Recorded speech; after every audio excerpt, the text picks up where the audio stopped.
وجعلنا في الأرض رواسي أن تميد بهم وجعلنا فيها فجاجا سبلا لعلهم يهتدون وجعلنا السماء سقفا محفوظا وهم عن آياتها معرضون وهو الذي خلق الليل والنهار والشمس والقمر كل في فلك يسبحون وما جعلنا لبشر من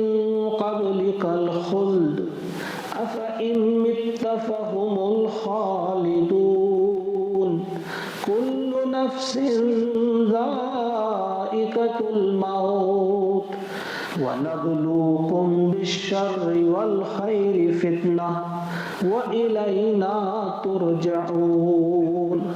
وإذا رآك الذين كفروا إن يتخذونك إلا هزوا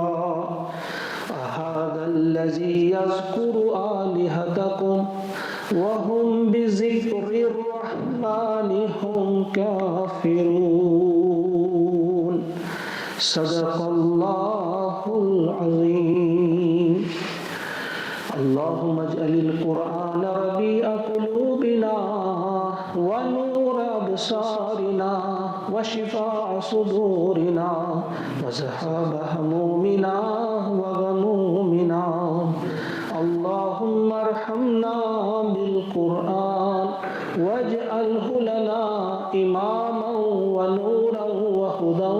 ورحمة واجعله لنا حجة يا رب العالمين ربنا تقبل منا إنك أنت السميع العليم آمين السلام عليكم ورحمة الله